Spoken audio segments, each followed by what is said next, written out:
Nadia Tanaya Putri dan rekan-rekan kelompok saya, Muhammad Zainul Arifin, Manja Nadia Soida, dan Nasya Ayu Sekarsari. Di sini kami akan menyampaikan materi tentang ajaran filsafat pendidikan Pancasila. Pancasila sendiri merupakan filsafat negara yang lahir sebagai kolektif ideologi atau cita-cita bersama dari seluruh bangsa Indonesia.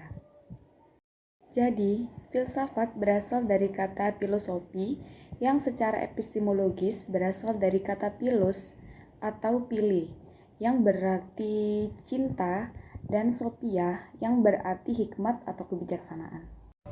Baik, di sini filsafat pendidikan Indonesia berakar pada nilai-nilai budaya yang terkandung pada Pancasila. Nilai Pancasila tersebut harus ditanamkan pada peserta didik melalui penyelenggaraan pendidikan nasional dalam semua level dan jenis pendidikan. Kemudian, filsafat pendidikan Pancasila merupakan aspek rohania atau spiritual sistem pendidikan nasional di Indonesia. Pancasila sebagai filsafat mengandung pandangan, nilai, dan pemikiran yang menjadi substansi dan isi pembentukan ideologi Pancasila. Filsafat pendidikan Pancasila dijiwai oleh suatu keyakinan, pandangan hidup, dan filosofi tertentu, dan merupakan tuntutan nasional serta subsistem dari sistem negara. Pandangan atau teori mengenai perkembangan manusia dan hasil pendidikan yaitu sebagai berikut. Yang pertama yaitu empirisme. Empirisme menjelaskan bahwa hasil pendidikan dan perkembangan itu bergantung pada pengalaman yang diperoleh anak didik selama hidupnya. Pengalaman itu diperolehnya di luar dirinya berdasarkan perangsang yang tersedia baginya.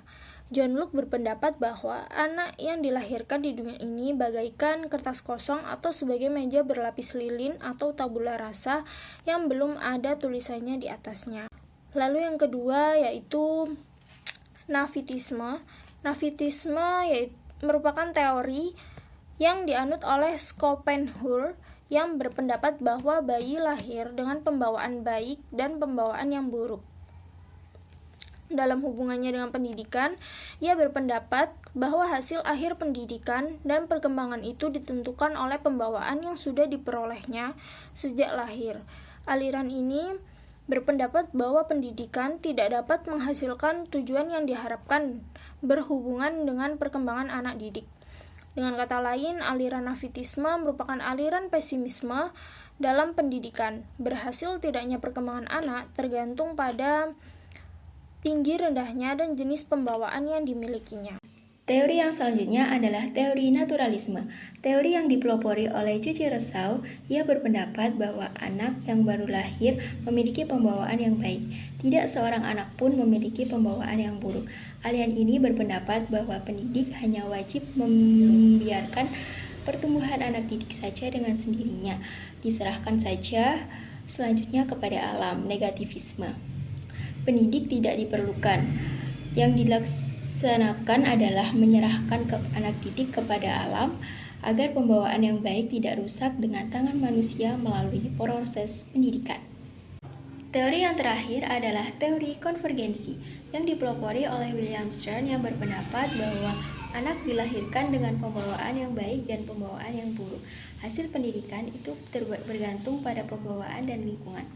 Pendidikan diartikan sebagai penolong yang diberikan kepada lingkungan anak didik untuk mengembangkan pembawaan yang baik dan mencegah perkembangan pembawaan yang buruk. Dalam kehidupan suatu bangsa, pendidikan mempunyai peranan yang amat penting untuk menjamin perkembangan dan keberlangsungan kehidupan bangsa.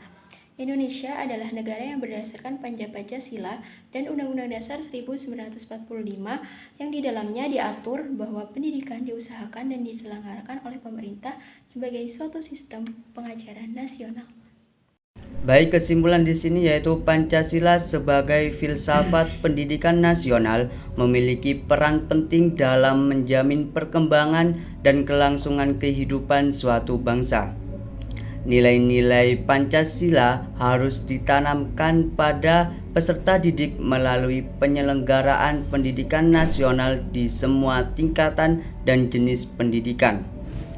Pancasila sebagai mazhab filsafat tersendiri dijadikan landasan pendidikan bagi bangsa Indonesia. Filsafat pendidikan Pancasila memiliki ciri integral, etis, dan religius, dan merupakan dasar pikiran mengapa filsafat pendidikan Pancasila merupakan tuntutan nasional.